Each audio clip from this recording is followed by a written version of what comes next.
Ezra chapter 5.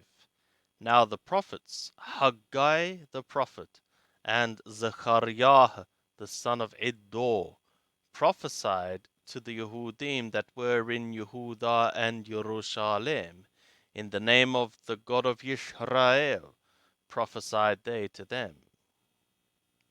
Then rose up Zerubbabel, the son of Shealtiel, and Yeshua the son of Jozadak, and began to build the house of the God which is at Jerusalem, and with them were the prophets of the God helping them.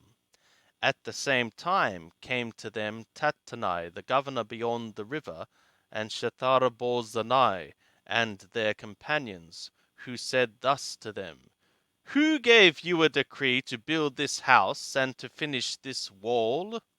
Then we told them after this manner, what the names of the men were that were making this building. But the eye of their God was upon the elders of the Yehudim, and they did not make them cease, till the matter should come to Dariush, and then answer should be returned by letter concerning it. The copy of the letter that Tattenai, the governor beyond the river, and Shetharboznai, and his companions, the Apharasakaye, who were beyond the river, sent to Dariush the king. They sent a letter to him, wherein was written thus, To Dariush the king, all peace. Be it known to the king that we went into the province of Yehuda to the house of the great God, which is built with great stones, and timber is laid in the walls. And this work goeth on with diligence, and prospereth in their hands. Then asked we those elders, and said to them thus, Who gave you a decree to build this house, and to finish this wall?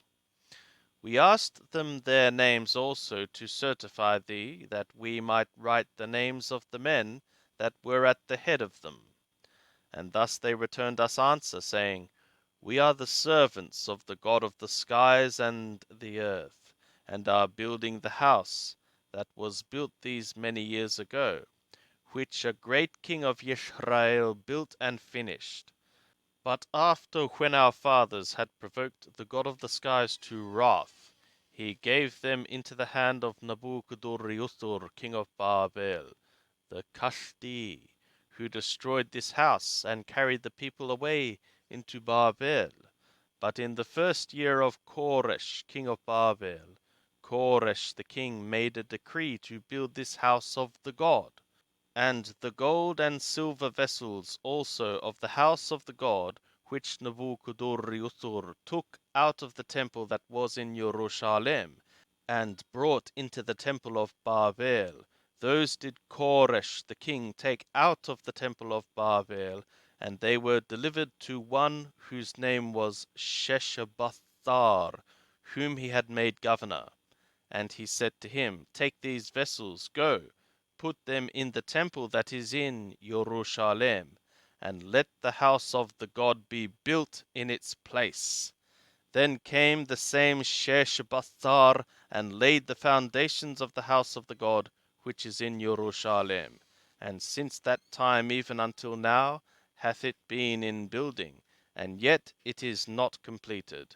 Now therefore, if it seem good to the king, let there be search made in the king's treasure house, which is there at Babel, whether it be so, that a decree was made of Koresh the king, to build this house of the God at Jerusalem, and let the king send his pleasure to us concerning this matter.